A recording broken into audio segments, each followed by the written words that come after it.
Bonjour la troupe, j'espère que vous allez bien. Aujourd'hui, un épisode exceptionnel réalisé en compagnie de Pierre Guillois. Pierre, pour ceux qui ne le connaissent pas encore, c'est le metteur en scène avec Olivier Martin-Salvant du spectacle Les Gros patinent bien, Molière du spectacle public 2022. Mais avant d'être directeur du théâtre du peuple de Busan, Je fais un entretien absolument catastrophique, j'ai manqué de m'évanouir. ou avant de recevoir en 2017 le Molière de la comédie pour son spectacle Bigre, eh bien le parcours de Pierre n'a pas été si simple. En termes d'esthétique ou vraiment en termes De opérationnels? Ah ouais, d'accord. De tout. Ok. Oui, alors il y avait tout qui n'allait pas. Une vie de théâtre en somme, avec tout ce qu'elle comporte de difficultés, d'échecs, mais aussi de joie et de succès. Moi je dis toujours, ça m'a décapsulé la tête, ça m'a affranchi de tellement de choses. Et qui de mieux pour nous raconter tout ça que Pierre Guillois? Bonsoir Pierre, Bonsoir Corentin. bienvenue dans la troupe. Ça me fait tellement plaisir de te recevoir. Merci. On a vraiment beaucoup de choses à se dire, parce que t'es quelqu'un avec un parcours fabuleux. Je suis vieux surtout. Arrête. Est-ce que t'as pas l'impression que t'en es au début? Non. Pourquoi?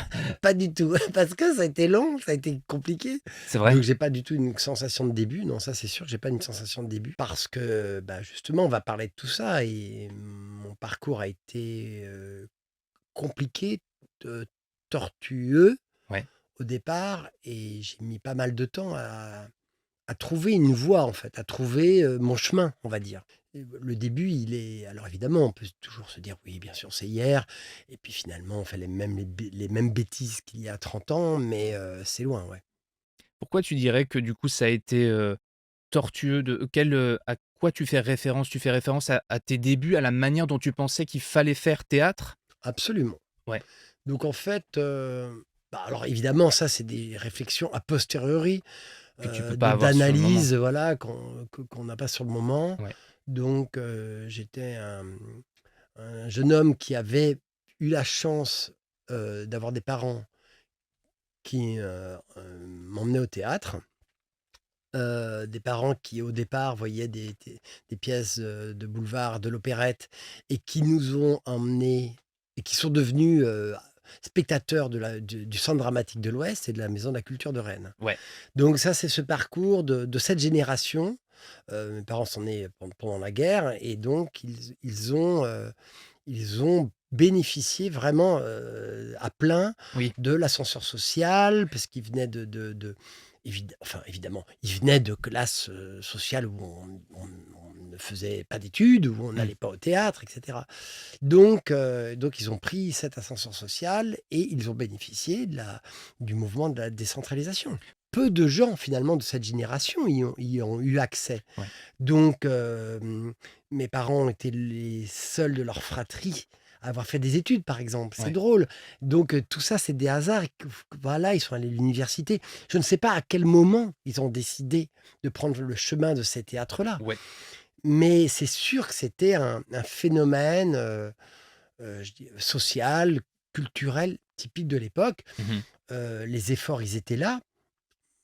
Ils sont, je pense, les mêmes aujourd'hui, sauf que à l'époque, c'était plus ouvert parce que je pense qu'il y avait moins de gens. Je pense que les salles n'étaient pas du tout bourrées par les abonnés comme maintenant, Ouais. vous voyez. Ouais. Donc, je pense qu'il y avait vraiment quelque chose de plus ouvert et en même temps très loin d'eux. Donc, nous, les enfants, on en bénéficie et on va au théâtre et on voit un tas de choses. Un tas de choses, le répertoire classique, pas mal de contemporains de l'époque, hein, les Beckett, les Ionesco, tout ça, on les voit. Et voilà. Donc, tout ça pour dire que j'ai été nourri quand même dans cette utopie culturelle. Ouais. Donc, très vite, en fait, on est biberonné à ça.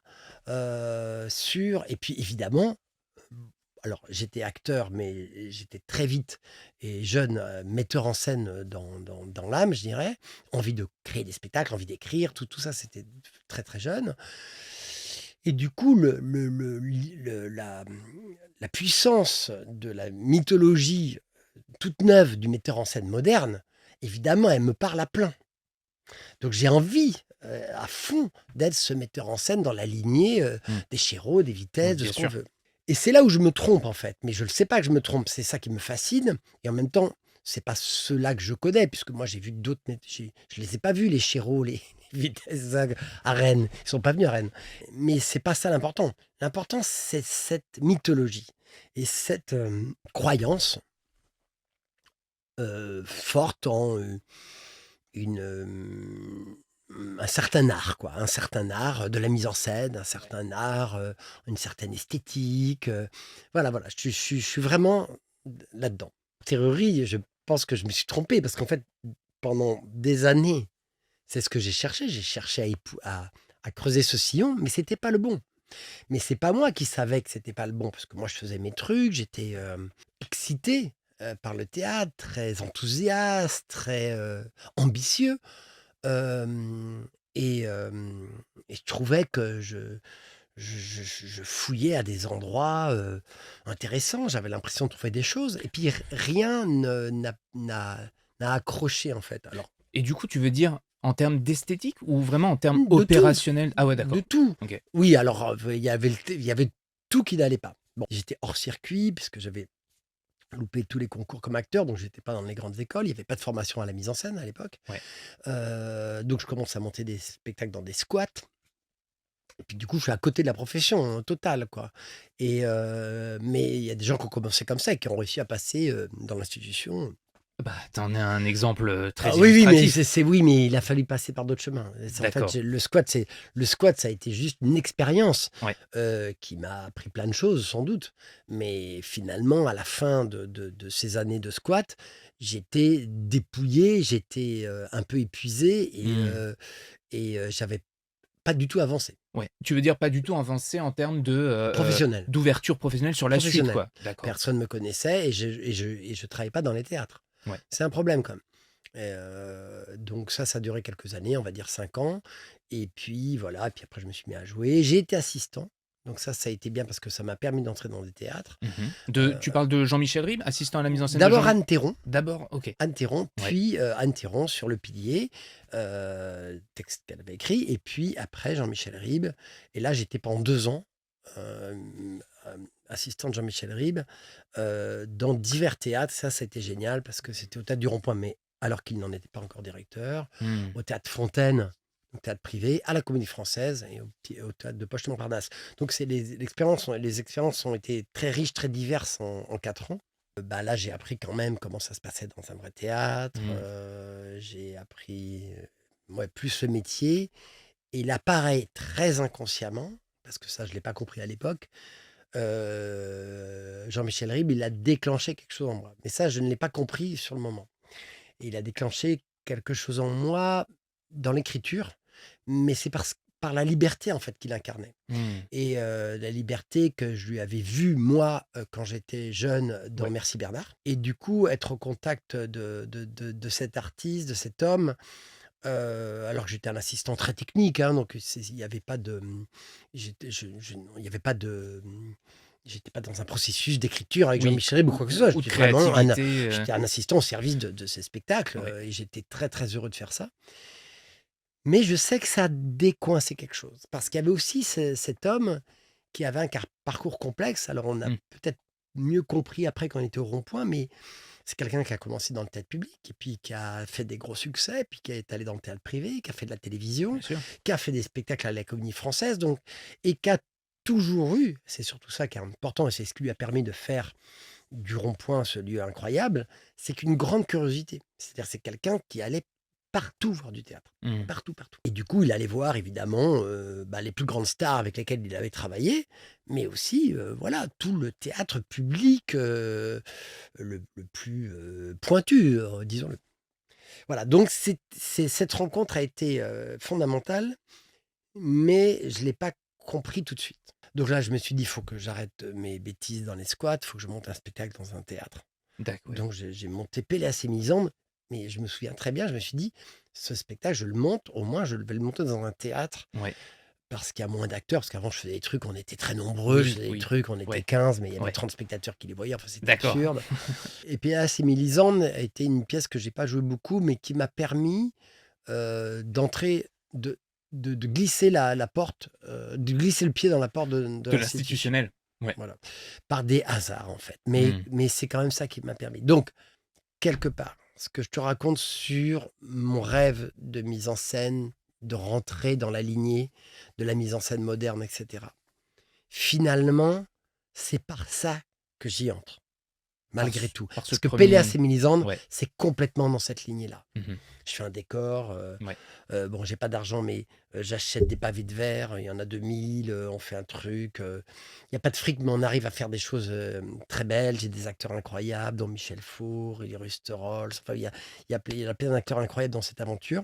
Puis, on joue pas beaucoup, mais il y a des gens qui vont se révéler comme essentiels, qui vont le voir et qui vont me permettre d'entrer dans leur théâtre. Donc c'est cette première expérience-là qui fait que, comme tu le dis, tu pousses la porte de l'institutionnel. C'est-à-dire que tu mets un cadre que tu n'avais pas avant à toute ta créativité, on va dire, qui te permet du coup ensuite d'explorer de nouvelles pistes grâce à des Alors rencontres ça, du je coup. sais pas encore. Donc Tu ne ça, sais je pas fais encore à ça l'époque. Ouais. et ça me permet de rentrer dans le théâtre. Mais même à l'époque, ça marchait pas du tout. Donc j'étais complètement désespéré. On joue très peu.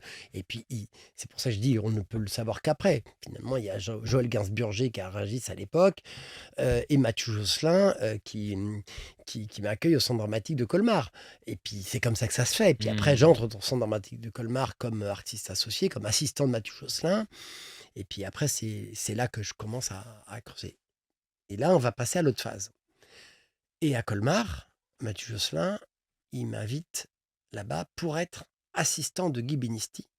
Et Guy Binisti, c'est un artiste qui travaille dans les quartiers pauvres Ouais. pour créer un spectacle, pour créer des spectacles où il y aurait un public qui puisse être représentatif de la complexité de la société française.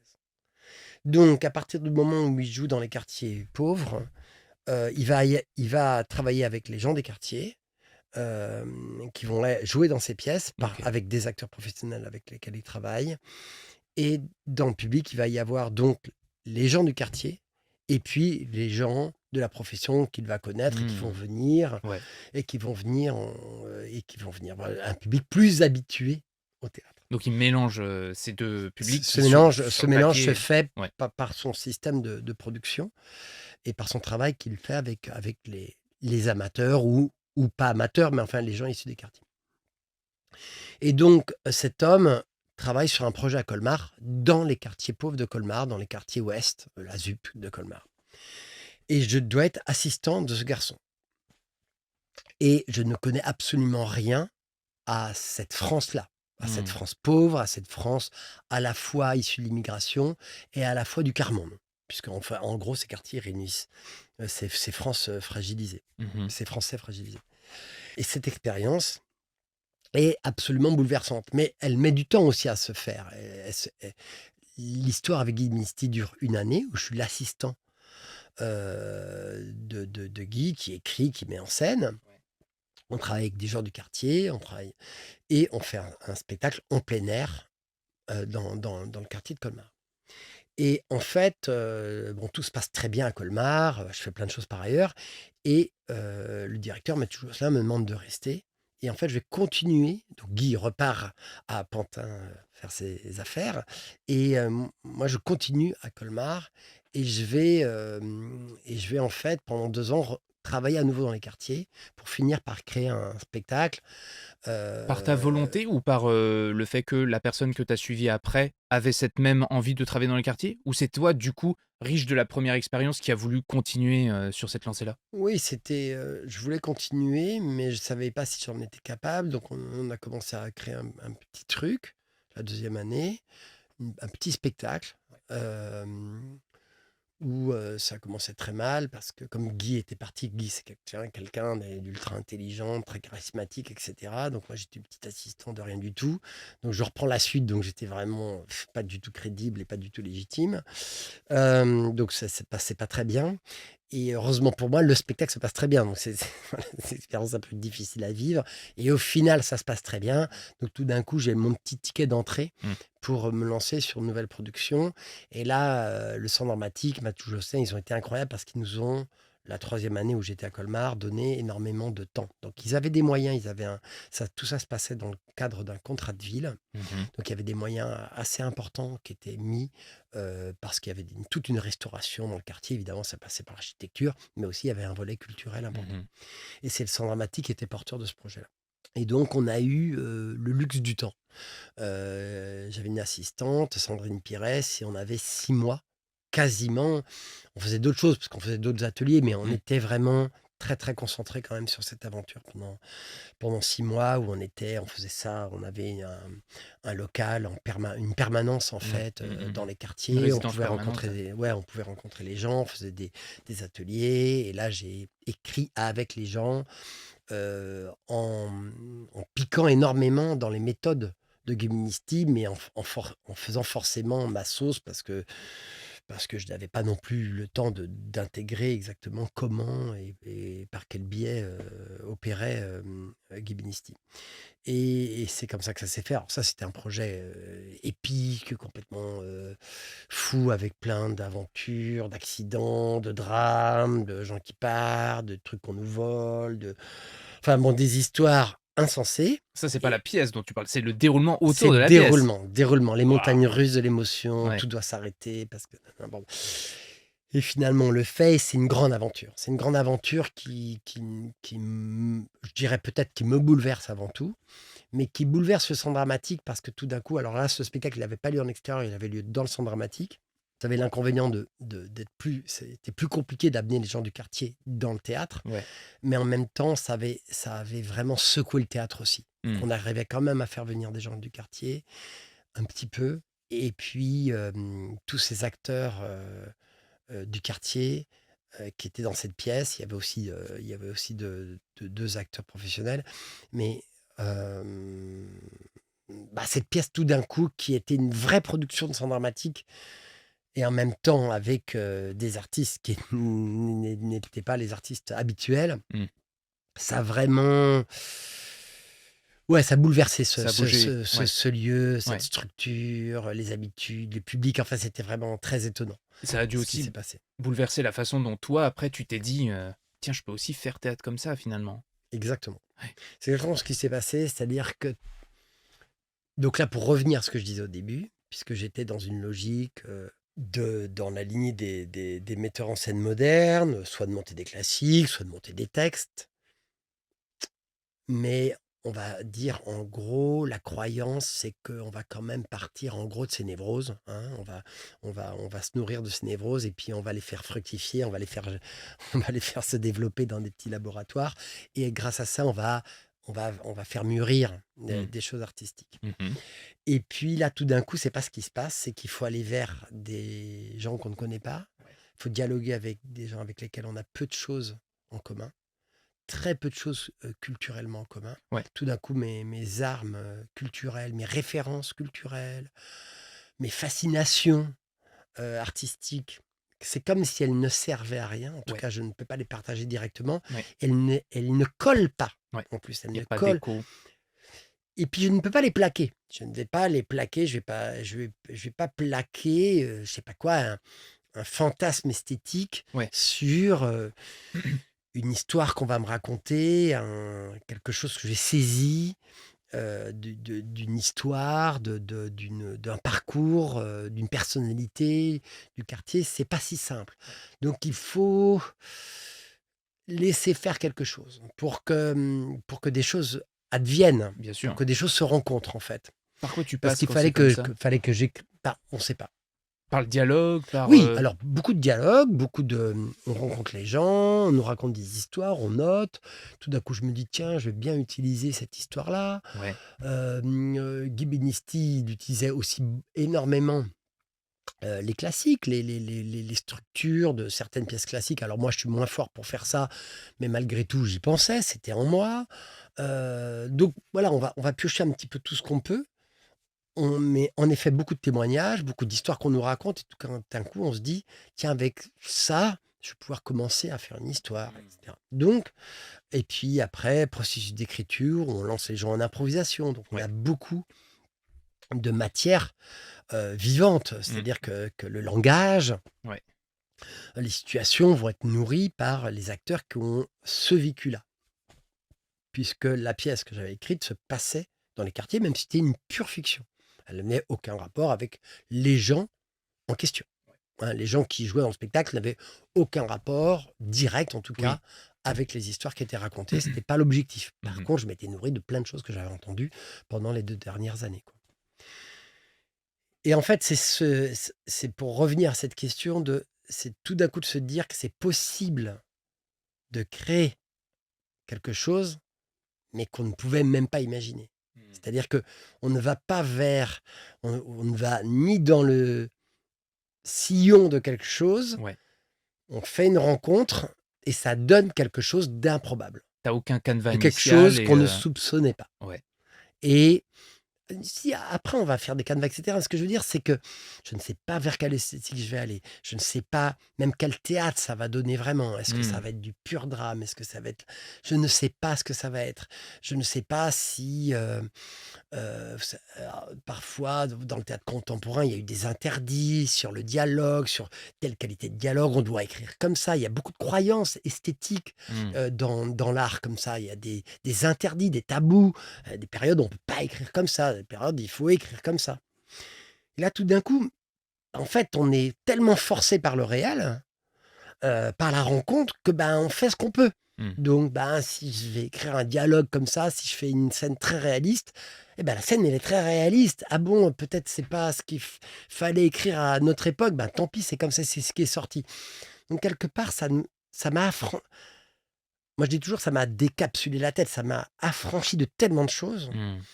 et je me suis dit: «Tiens, j'ai fait ce truc, on a fait ce truc avec les acteurs et c'est sorti, c'est là maintenant». Et après ça, je me suis dit: «Plus jamais je referai du théâtre comme j'avais imaginé avant» et c'est ce qui s'est passé, par Mmh. d'autres biais, mais c'est ce qui s'est passé en gros. Incroyable. Et du coup, cette expérience-là, c'est ça qui t'a poussé ensuite à te dire: «Tiens, dans quel autre théâtre, dans quel autre lieu je pourrais retrouver un peu ce sentiment d'être proche de la population, en tout cas des gens qui y habitent?» C'est ça qui t'a dirigé gentiment vers Busan? Ou c'est d'autres attraits, d'autres intérêts? Ouais, c'est d'autres attraits, je dirais, pour être honnête, parce qu'on pourrait dire ça avec la belle histoire de Busan, parce que ça, je peux le dire après l'avoir vécu, mais je dirais que c'était plus simple que ça, dans le sens où, après avoir passé 3 ans dans le centre dramatique en tant qu'assistant du directeur, artiste associé, j'avais l'impression, évidemment je connaissais pas tout, mais j'avais l'impression d'avoir vu tous les rouages de Mmh. ce théâtre qui n'était pas un énorme centre dramatique, donc quelque chose à échelle humaine, qui restait à échelle Ouais, humaine. ouais. Et en fait, ça m'avait énormément plu, de voir cette mécanique de théâtre, et puis je commençais à penser plein de choses sur, comment faire événement dans une ville, Mmh. comment s'adresser aux citoyens, aux citoyennes, d'une cité. Ouais. Je commençais vraiment à avoir des opinions là-dessus Mmh. et envie et donc très envie d'un lieu. Donc c'est aussi bête que ça et c'est encore mon premier protecteur, Joël Gainsbourger qui me dit, «Busan se libère, tu devrais postuler». Ah ouais? Donc ça se fait un petit peu comme ça et en fait, ce qui se passe, c'est que, bien sûr que le lieu me parle, mais il est surtout à ma mesure à l'époque.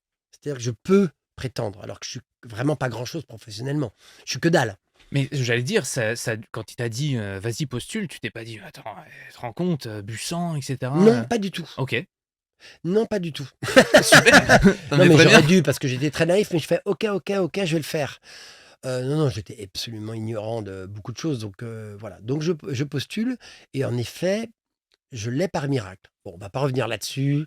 Je fais un entretien absolument catastrophique, j'ai manqué de m'évanouir, Mais c'est et bien que tu le dises parce qu'il y a non, des non, mais gens horrible, OK. horrible, horrible, horrible. Je ressors, je pleure pendant 4 jours en me disant que j'ai manqué la chance de ma vie parce que je comprends que j'ai loupé la chance de ma vie. C'est extraordinaire cette histoire. Donc après cet entretien, cette audition, enfin entretien Tentative catastrophique, d'entretien. je pleure pendant 4 jours, je m'en veux, voilà. Et puis le président, de l'association, François Anciac m'appelle et me dit: «Tu es choisi». Voilà. Voilà, et puis commence cette aventure.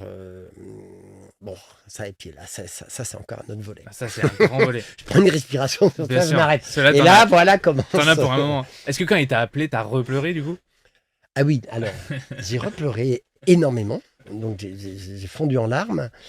Et il m'est arrivé la seule fois dans ma vie où j'ai eu un souci avec la perception de la réalité. C'est-à-dire, j'ai raccroché et 5 minutes après, j'ai douté de la réalité de cet appel. Et c'est Oh. la seule fois dans ma vie où ça m'est arrivé. Tu t'es dit, j'étais dans une simulation. Là, je me suis dit, est-ce que c'est arrivé Ah ouais. ou est-ce que j'ai rêvé? Et franchement, c'est impossible que ça m'arrive dans la vie. Je suis vraiment tellement cartésien. Ouais. Et là, tout d'un coup, je me dis, mais j'ai rêvé en fait, cet appel. T'abordes beaucoup, beaucoup de choses dans tes créations, beaucoup de sujets qui sont parfois difficiles, et toujours pourtant avec cette envie, ce goût pour l'humour, cette comédie, ce goût pour la farce, pour le burlesque. Tu as réussi aujourd'hui, mais tu vas me dire ce que tu en penses, hein, avec le recul que tu as aujourd'hui, mais à concilier à la fois une façon de créer agréable, plaisante pour le public, et en même temps avec des enjeux et des sujets qui sont parfois pas simples. C'est venu sur le tard, c'est venu grâce à des expériences qui t'ont libéré, tu dirais? Parce que ça doit être assez distant de la façon dont tu faisais théâtre au début, du coup, par définition. Alors, et du coup, mais tu résumes très bien les choses. Et je pense que c'est ce mélange-là. C'est-à-dire que cette fascination première pour un art pour l'art, quelque part. Hein, en tout cas, pour ce qu'on a appelé le théâtre d'art. Donc, ces choses-là, elles restent quand même imprégnées. Elles sont dans le disque dur interne, ou Dans dans la la bête. carte mère. Elles sont dans la bête. Elles Ouais, sont bien sûr. quelque part dans la bête. Mais ce qu'il y avait dans la bête aussi, c'était des choses moins glorieuses. En tout cas, moins glorieuses pour la culture. C'est-à-dire l'humour, c'est-à-dire ces choses qu'ont traversé toutes les enfances, je pense. C'est-à-dire les cartoons, la BD. Mais tout d'un coup, quand il y a eu le théâtre, bah, tout d'un coup, ça a été un peu mis de côté parce que les comiques, ils sont pas invités dans le théâtre d'art, a priori. Ouais. A priori. Donc en fait, j'ai accepté quelque part dans un premier temps, même si je faisais toujours des trucs un peu drôles, machin, mais de séparer un peu les Ouais. choses. Mmh. C'est pas si simple. Mmh. Parce que justement, j'avais monté Roméo et Juliette, ça, c'était pareil au début, et on m'avait reproché de faire trop de choses drôles et qui correspondaient pas forcément à l'idée qu'on se faisait de Shakespeare. Mais bon, en tout cas, qu'est-ce qui fait qu'à un moment donné, je me suis autorisé à rassembler tout ce que j'avais quoi, Bien sûr. dans tout ce bordel que j'avais accumulé en moi, en fait. Mmh. Et justement, ça rejoint aussi le désir de se dire: «Bon, de toute façon, je vais bien voir parce que je vais faire du théâtre avec ce que je peux, Oui, bien sûr. avec, les rencontres et cetera». Donc pour ceux qui ne le savent pas, tu as été le directeur du Théâtre du Peuple de Busan. C'est incroyable, rien que de prononcer cette phrase. Je suis très, très heureux, moi qui suis vosgien, de recevoir un ancien directeur du Théâtre du Peuple de Busan, institution phénoménale, incroyable, qui a fêté ses 130 ans cette année, enfin qui fête là. Ouais, absolument. Ouais, c'est 130 ans, créé par Maurice Potcher donc. Comment c'est finalement le Théâtre du Peuple de Busan? Pourquoi c'est un lieu spécial?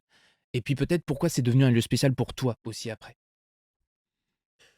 Alors pour présenter Busan, c'est un théâtre tout en bois de 850 places dans un village de 1600 habitants, en plein cœur des Vosges et qui est perdu au milieu de ces Vosges, on peut le dire, dans cette vallée post-industrielle.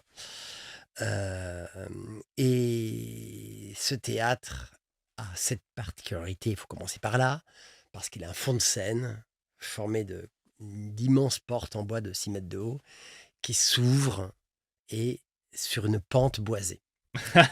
C'est magnifiquement dit. C'est génial.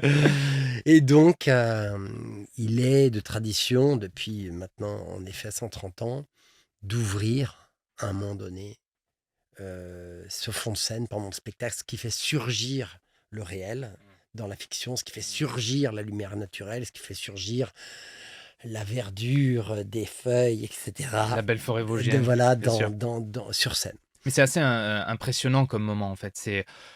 Ouah, on a vu, nous, le l'Hamlet, ensuite on a vu le Cyrano et cetera. Alors je n'y allais pas à l'époque où c'était toi, donc malheureusement j'ai pas pu voir tes spectacles, mais c'est vrai que quand ça s'ouvre et que c'est travaillé intelligemment de manière à nourrir le spectacle. Waouh!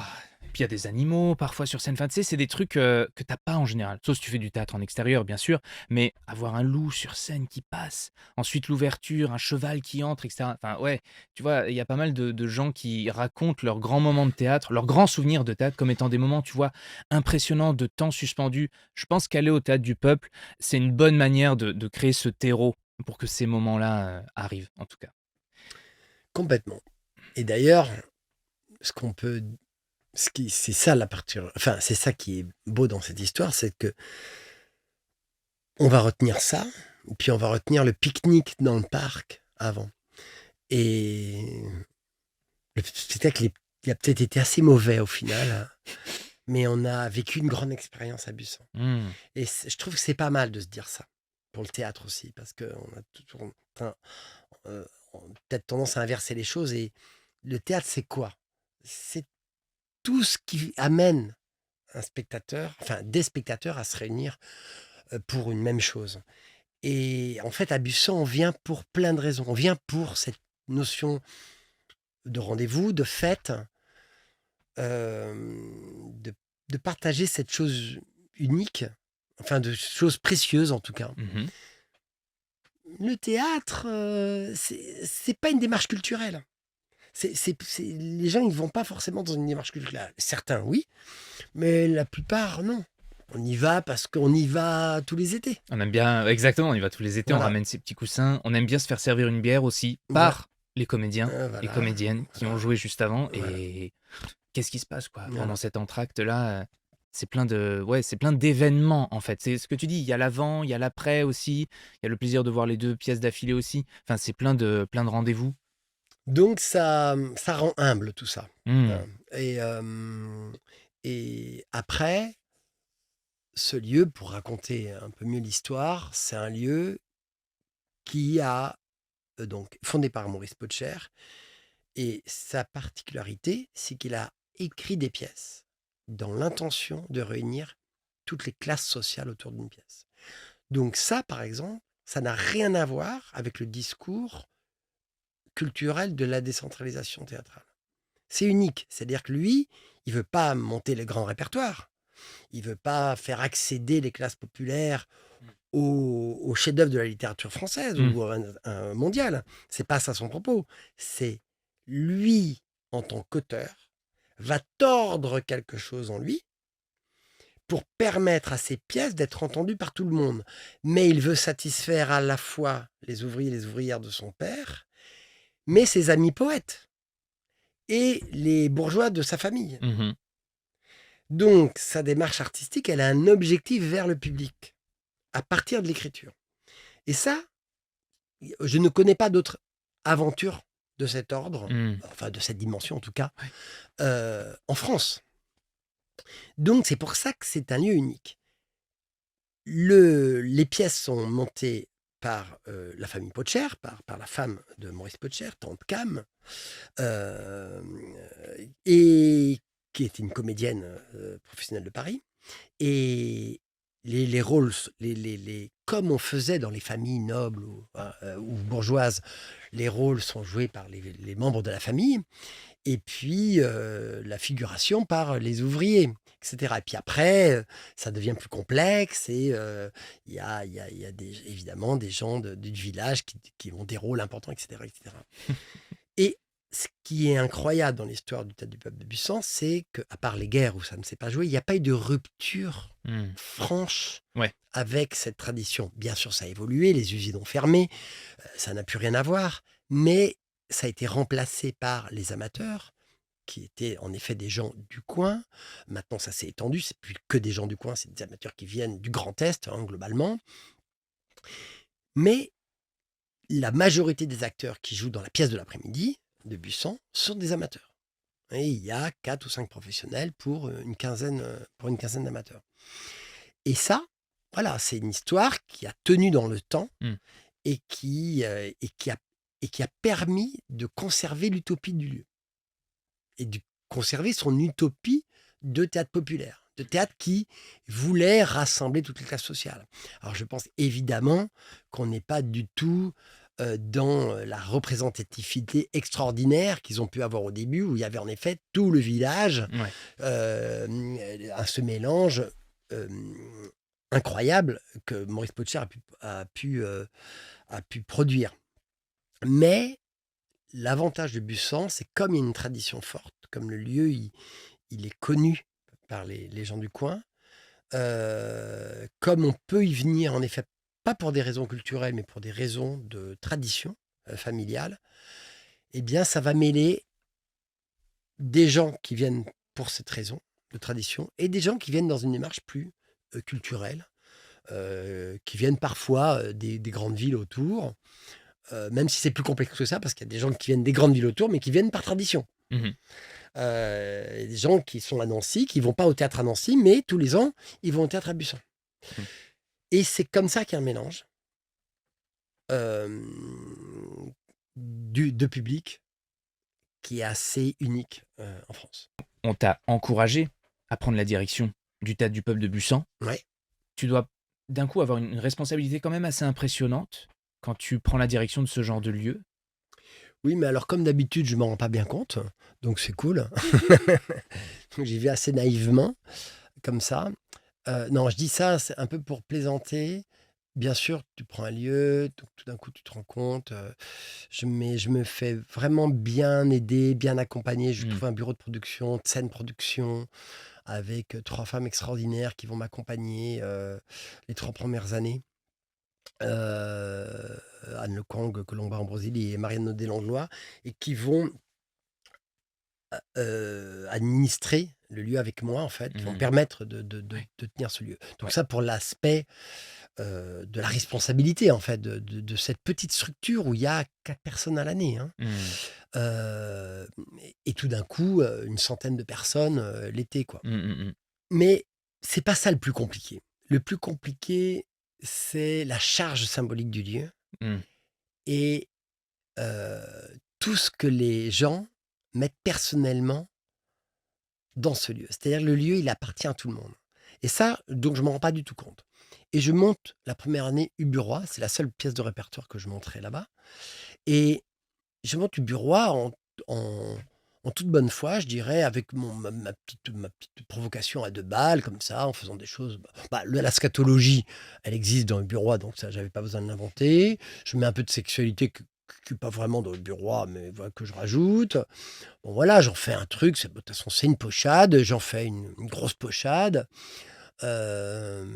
J'ai entre autres 2 comédiens extraordinaires, donc Jean-Paul Muel qui joue Mère Ubu et Noir Anagouche que j'avais connu dans les quartiers de Busan qui joue Père Ubu. Et on fait un truc, voilà, brinzingue, un peu fou et très drôle. Ça marche très fort. Mais ça choque beaucoup de gens aussi. Et, c'est Jacques Lifshitz, donc Jacques Lifshitz du Théâtre de l'Unité, euh, qui lui venait au Théâtre du Peuple depuis 30 ans peut-être déjà. Il me dit, tu ne te rends pas compte de ce que tu fais là, parce qu'il y a quelque chose de très chrétien de gauche dans ce lieu Mm. que tu es en train de, de bafouer. Il ne le dit pas comme ça, parce que Oui. lui, ça lui plaisait énormément, Mm. mais que tu es en train de remuer.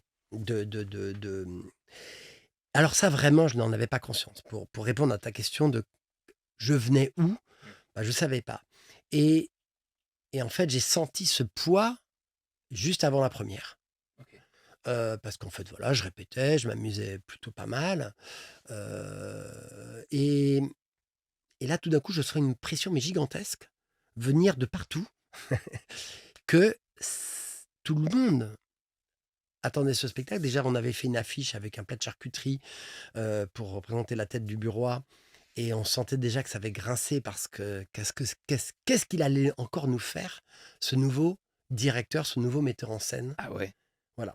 Et on sentait ça. Et j'ai reçu des lettres, de nombreuses lettres, où les gens me disaient votre pestacle, etc., que c'était horrible. Ils agraffaient leurs billets en me disant j'ai payé tant.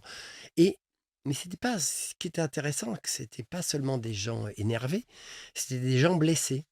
Ah ouais? Blessés dans ce qu'ils a dans Oui. ce qu'ils attendaient de ce théâtre. Mmh. Après, c'est la vie, on peut pas plaire à tout le monde. Bien sûr. Donc ça fait de la peine et puis, de toute façon, j'avais choisi de pas répondre aux gens. J'ai répondu au début, après je me suis dit: «Bon, finalement, les gens veulent le spectacle, ils ont le droit de s'exprimer, mais moi je vais pas me justifier en permanence, ça ne sert à rien» et en effet, on ne peut pas plaire à tout le monde.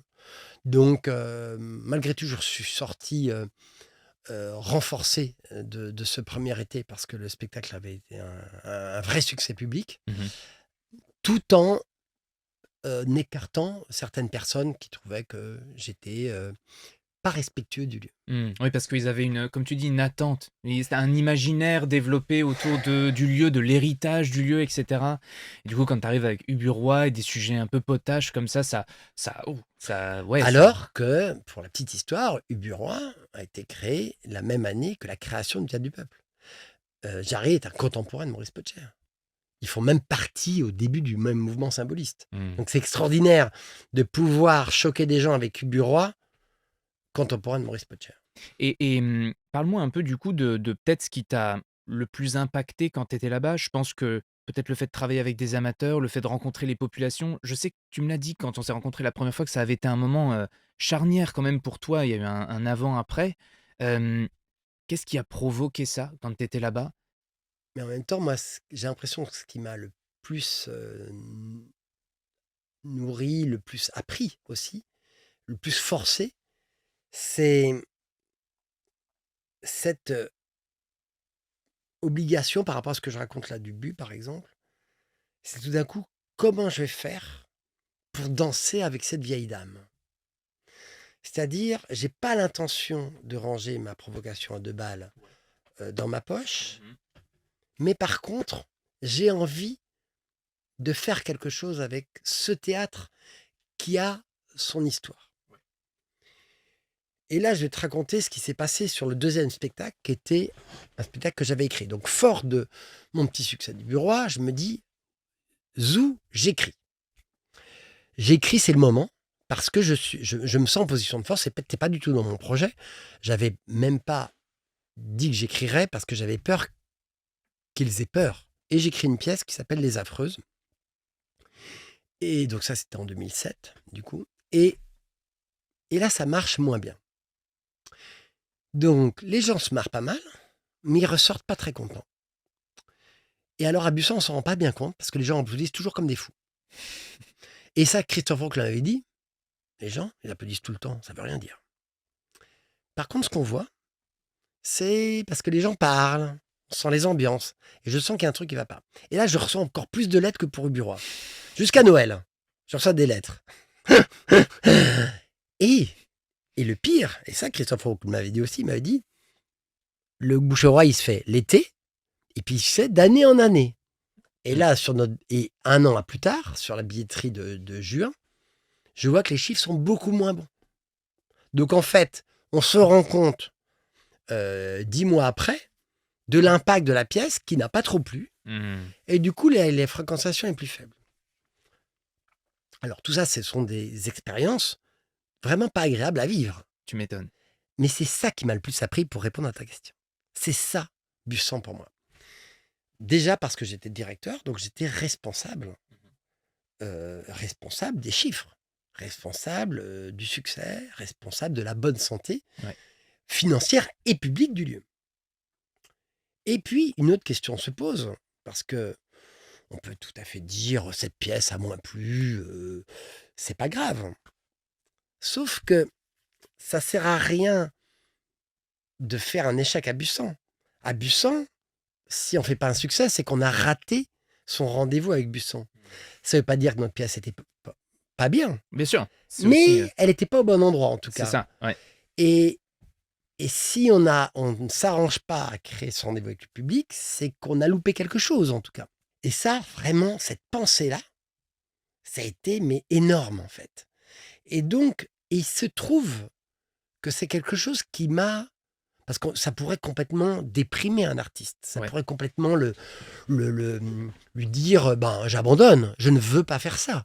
Je ne veux pas. prostituer la façon dont je travaille Voilà, à etc. une Et institution, c'est pour quoi. ça que je parle de danser. Mmh. Parce que, en fait, danser, on danse avec quelqu'un, on danse pas tout seul, en fait. Et, et c'est ça qui s'est passé avec Julius. Je me suis dit, débrouille-toi. Mmh. Débrouille-toi, en fait, pour... t'as qu'à être... En gros, je me suis dit, t'as qu'à être plus malin. C'est tout. T'as qu'à être plus malin la prochaine fois. Et ça a été ça un petit peu ma réflexion.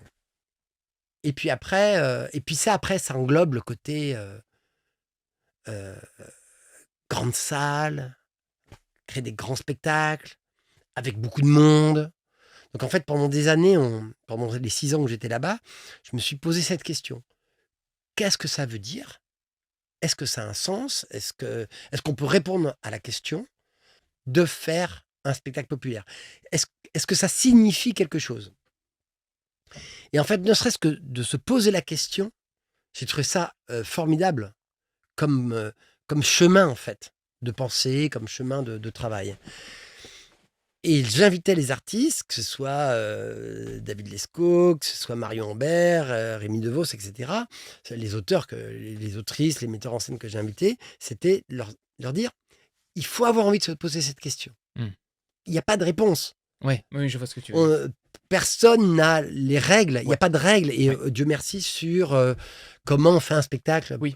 Qu'est-ce que ça veut dire, Ouais, voilà. populaire, enfin? En plus, c'est vraiment un terme que je n'employais que là-bas parce que je Ouais. déteste ce terme. Il ne veut plus Mmh. rien dire. Mais Mmh. là-bas, comme il a une Oui. histoire et une légitimité, Tout à fait.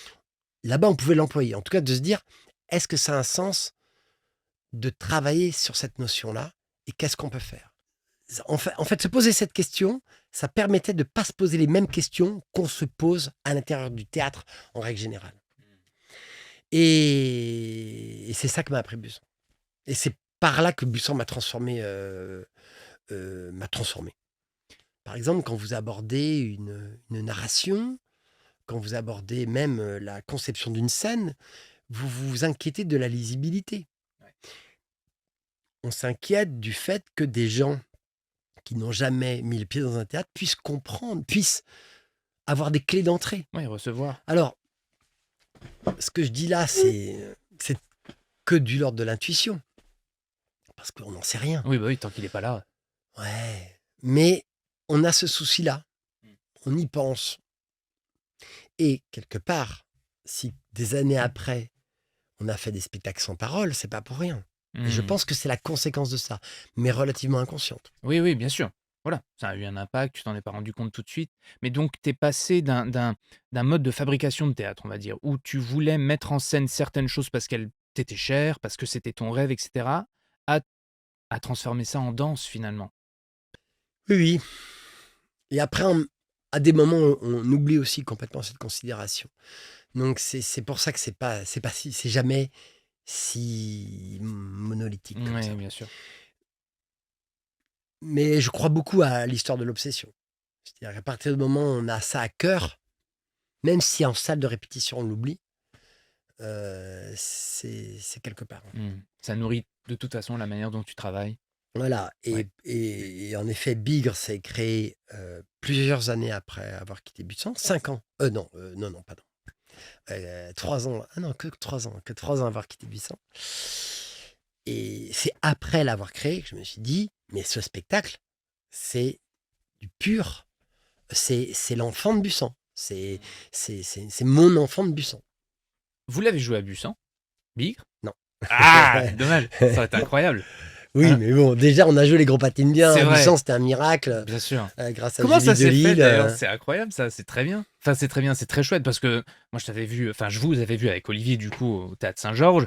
Forcément, on a beaucoup aimé, etc. Et on a vu donc Hamlet, le Cyrano, et on ouvre le programme qu'on reçoit chaque année, et d'un coup les gros patinent bien. Je me dis, mais qu'est-ce que c'est que cette surprise, tu vois? Parce que vraiment ça sortait beaucoup de la thématique, de l'esthétique qu'on avait vu pendant les précédentes années.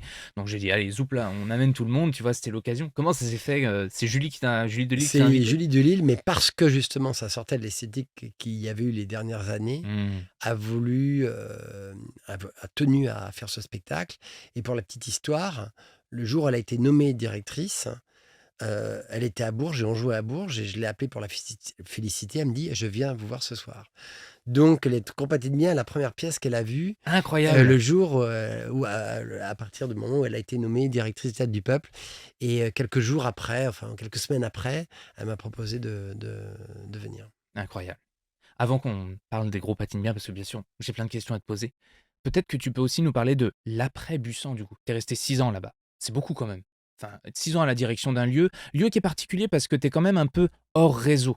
Tu vois ce que je veux dire? Complètement en Et raison. et puis la scène, enfin, je veux dire, le public, même la manière dont tu fais théâtre, hein, on le voit bien quand tu réponds, au fur et à mesure, ça shift, ça change beaucoup de choses. Donc c'est un lieu à part. C'est un lieu satellite finalement de comment fonctionne l'institution, le théâtre et cetera. C'est important de le dire. C'est un lieu à part. C'est un lieu qui a donc l'histoire, on en a parlé, qui a une histoire à part. C'est un Mmh, lieu qui n'est pas labellisé. C'est pas une scène nationale. tout à C'est fait. pas un centre dramatique. Et Ouais. heureusement qu'il n'a pas de label. Et qui est en dehors des voies théâtrales. C'est-à-dire que les professionnels ne viennent pas à Busan. Les journalistes viennent un petit peu, vraiment quand, voilà, mais peu à Busan. Donc on est en dehors des circuits. Mais en cela, alors parfois c'est très énervant, quand on est à la direction et qu'on a envie que la presse parisienne vienne et qu'elle ne vient pas, c'est très énervant. Mais elle vient quand même, elle finit par venir, quoi. Mais par contre, on est tranquille. Donc c'est quand même incroyable, c'est-à-dire qu'on est tranquille, on n'a pas la pression, Mmh. on n'a pas cette pression-là. Donc parfois c'est désagréable parce que le lieu peut être un peu pris par certains euh, Parisiens ou certaines Parisiennes. Quand je dis Parisiens, je parle pas de vrais Parisiens, hein, je parle du côté centralisé Mmh. de la culture.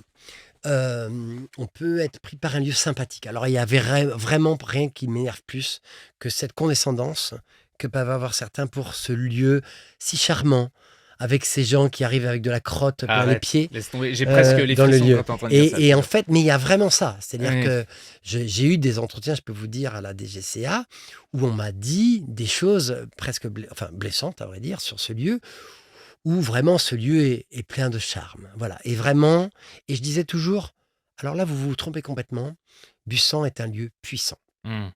Et je pense vraiment ça. C'est-à-dire que c'est pas du tout un lieu. Enfin, dès qu'on parle de Busan dans la nostalgie, avec la verdure, avec tout ça, moi, ça me. Alors, je sais bien que ça fait partie du charme, mais en fait, c'est pas ça. C'est pas là que ça se joue. Ce qui se joue, c'est son histoire, c'est la rencontre amateur-professionnelle Mmh. et c'est l'indépendance. Mmh. Et l'indépendance loin de toutes les chapelles Mmh. et son autonomie. Ouais. Et donc ça lui donne une force Oui, oui, je comprends. énorme. Ouais.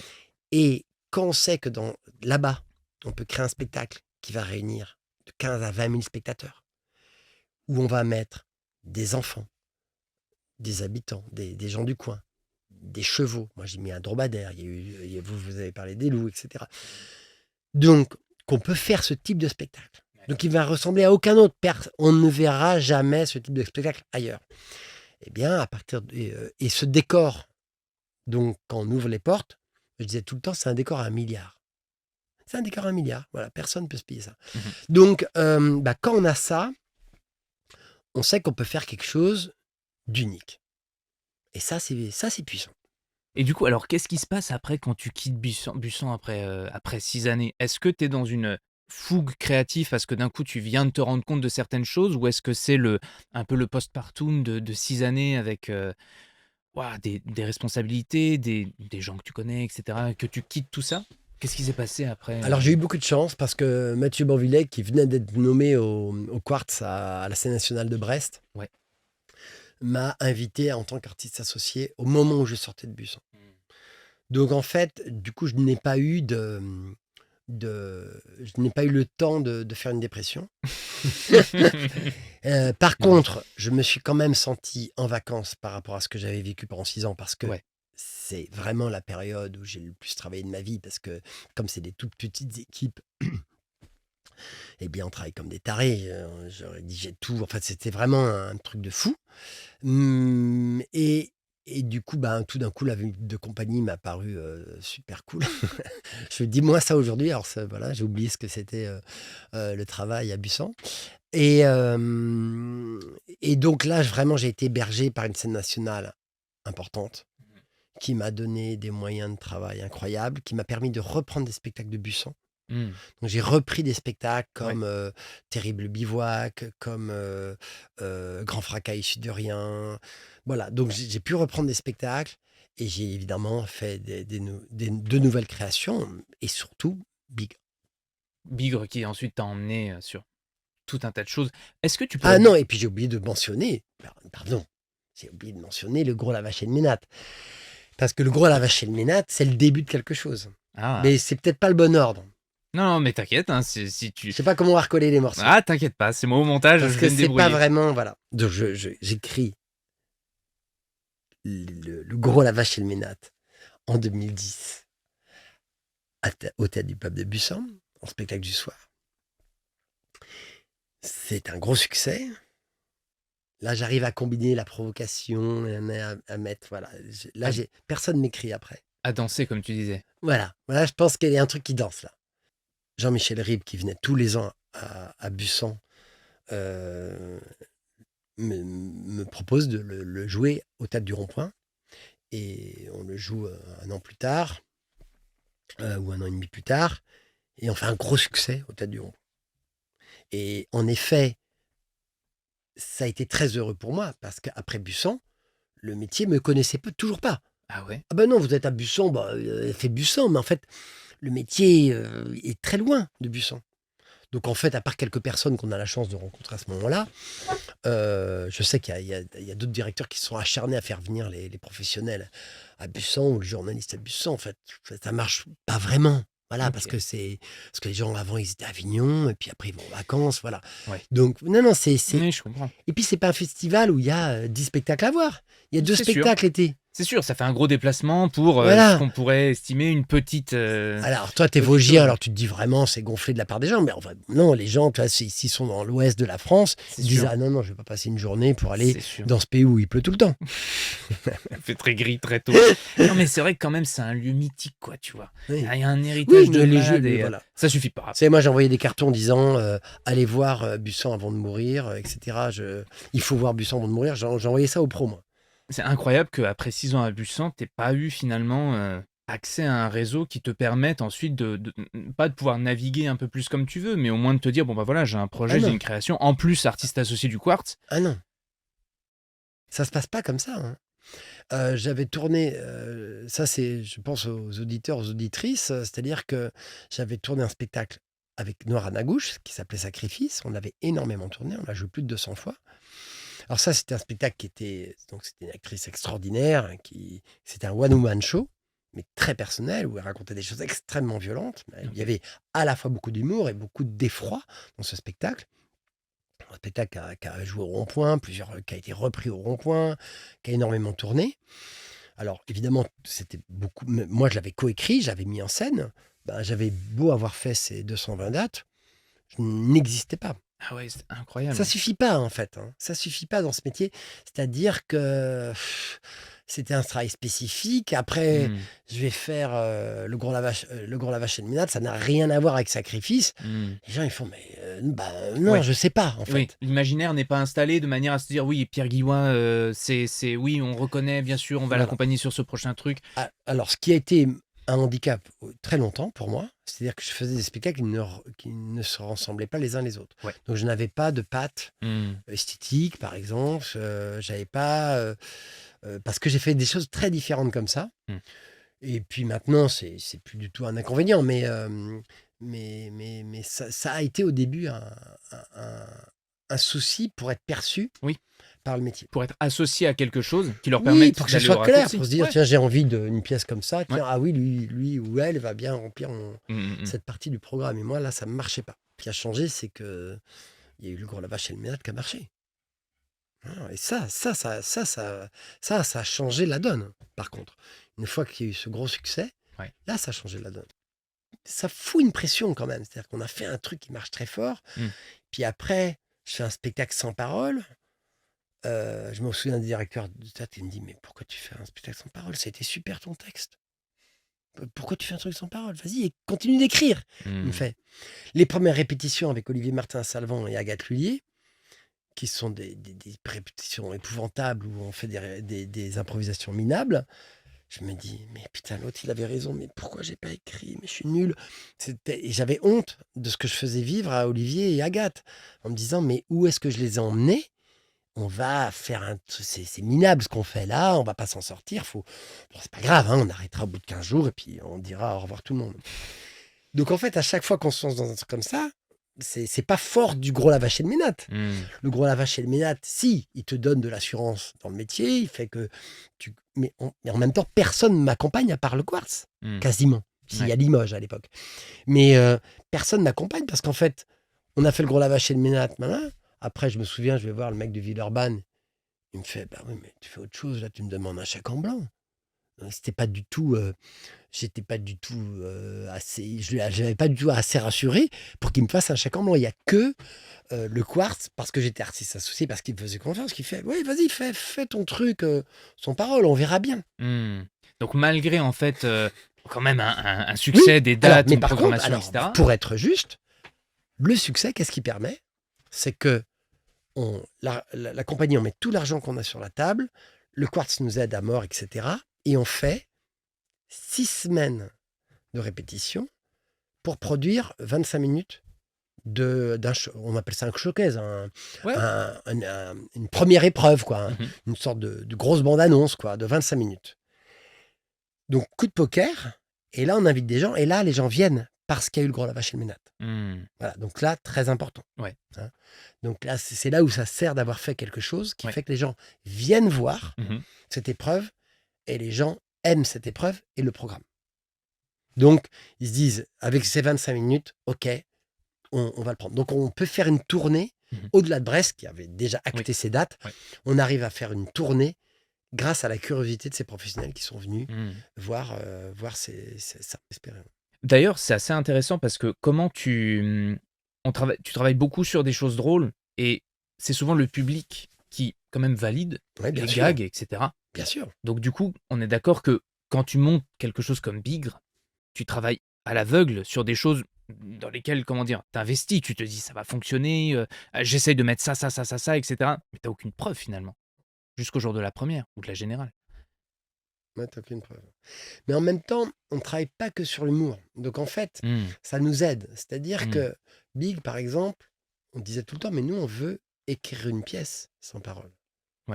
Donc on veut creuser des personnages, on veut creuser des psychologies.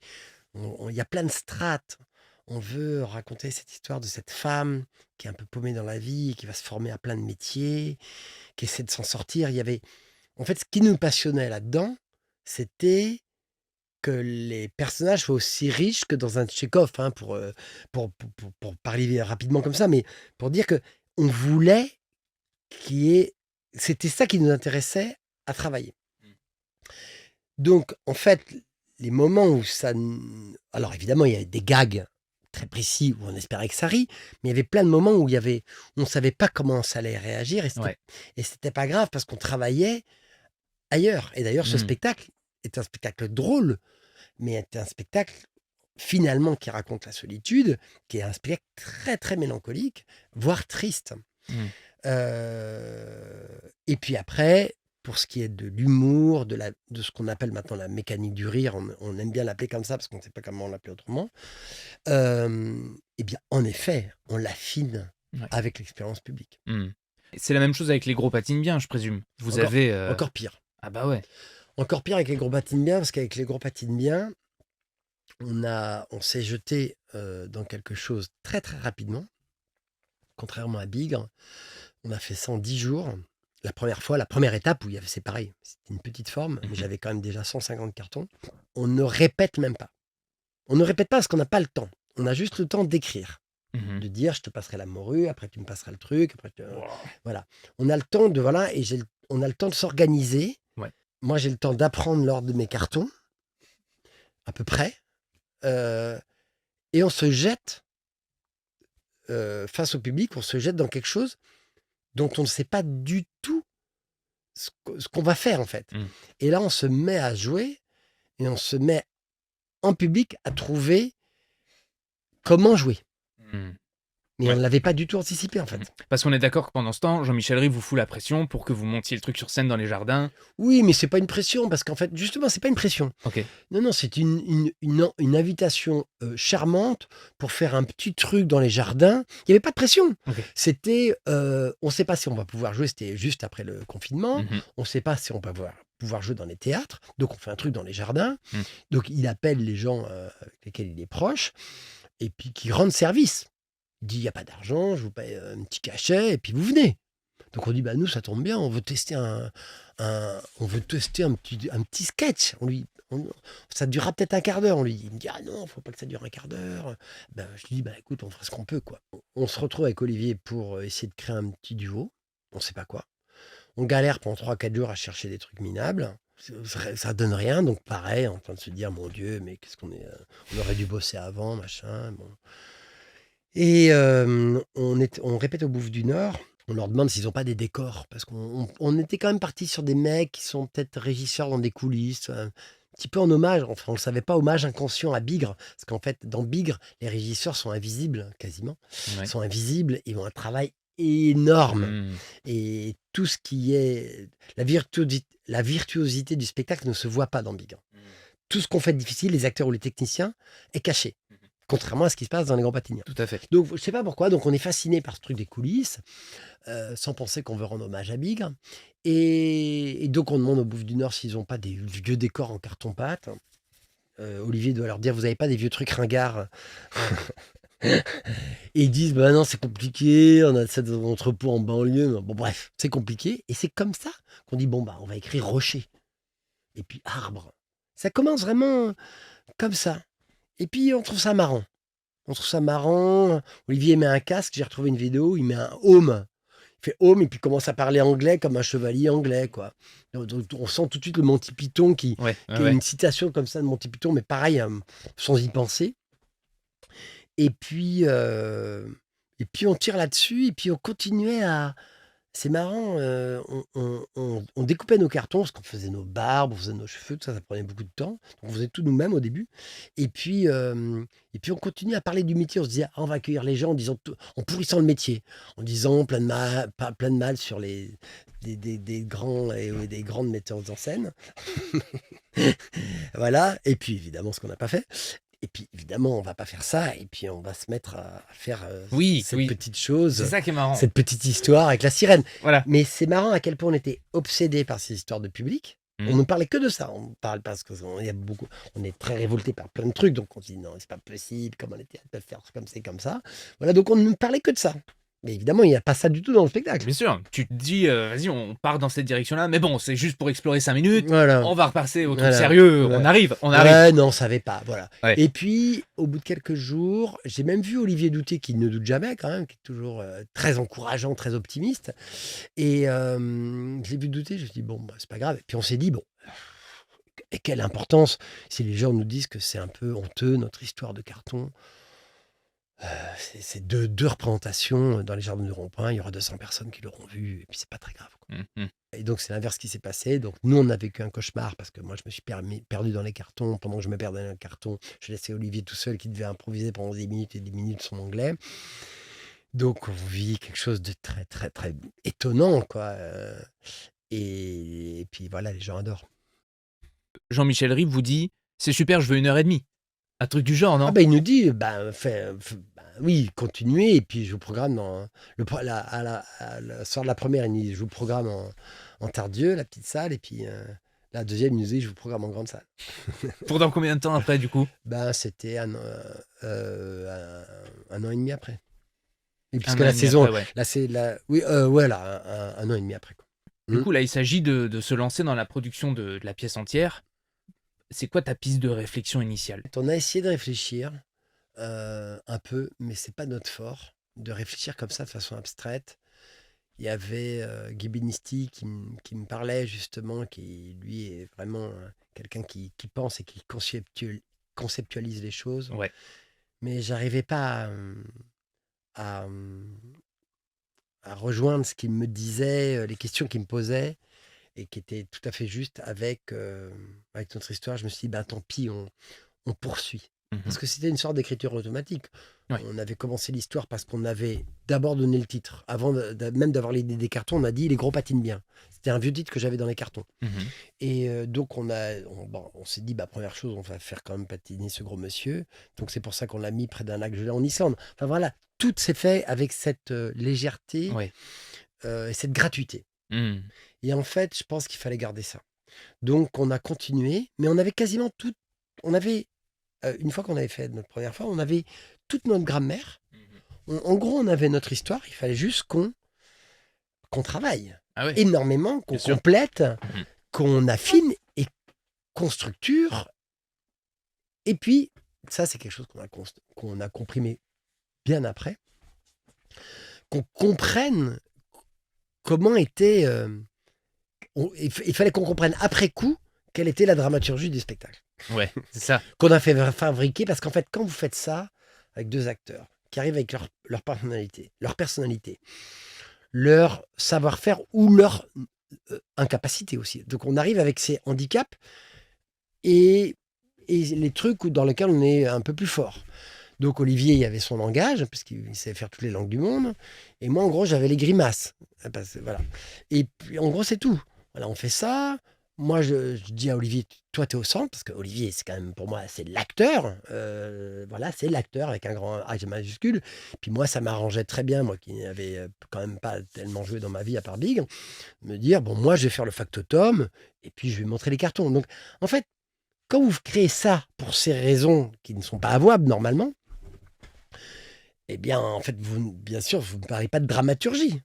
Sauf que là, tout d'un coup, c'est ça qui construit tout. Parce Mhm. qu'en fait, ces personnalités, elles fondent l'histoire. Enfin, elles fondent, c'est pas une histoire. Elles fondent le spectacle, elles fondent ce théâtre-là. Et c'est du coup, petit à petit, on a commencé à vraiment travailler sur cette relation entre ces deux énergumènes.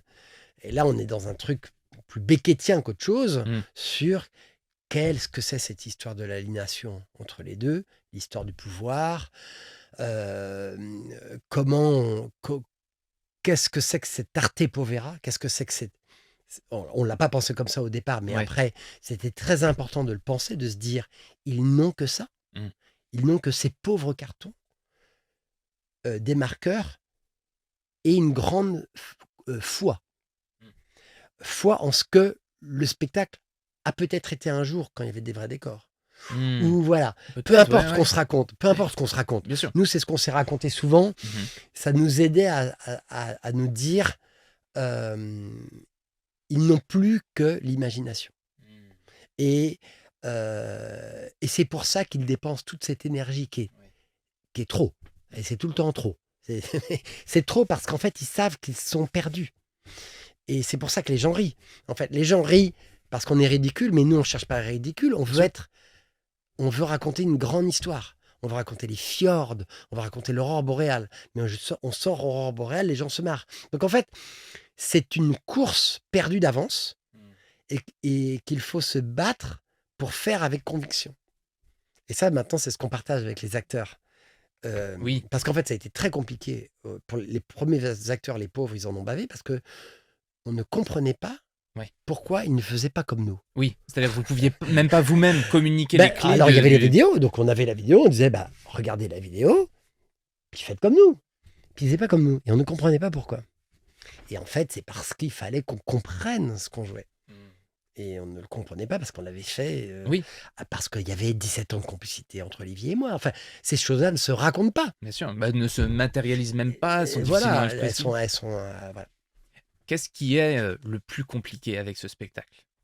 Hormis peut-être ce qui semblerait évident, qui est l'organisation des cartons. Alors, en fait, c'est pas le plus compliqué. Évidemment, c'est ce que les gens voient le plus compliqué. Ouais. Donc ça, c'est virtuose, mais c'est un exercice, on va dire, à la fois de mémoire et de pratique, alors qui est plus proche de la danse, parce que c'est vraiment de la mémoire physique plus que de la mémoire, voilà. Mais bon, en même temps, voilà, on va dire, c'est un travail d'acteur. Point barre. Tu apprends ton texte, tu apprends ton ordre de carton. Bien sûr. En gros, c'est pareil. Mhm. Du côté technique, une grande précision, donc des super Ouais, professionnels, bien organisé. avec une attention, avec un amour quand même du théâtre et des acteurs qui fait qu'ils veulent surtout pas mettre l'acteur dans la merde. Donc s'ils voient qu'il y a un petit carton qui devient mou, vite ils vont le rigidifier, etc. Mais évidemment, c'est pas le plus compliqué. Parce que le plus compliqué, c'est de comprendre comment ça se joue. Donc sur ces enjeux délicats, en fait. C'est ça le problème, c'est qu'on fait, c'est du gros trait, Ouais. mais c'est délicat. Donc comment on fait tout ça? C'est-à-dire que comment dire que ces mecs rêvent de poésie?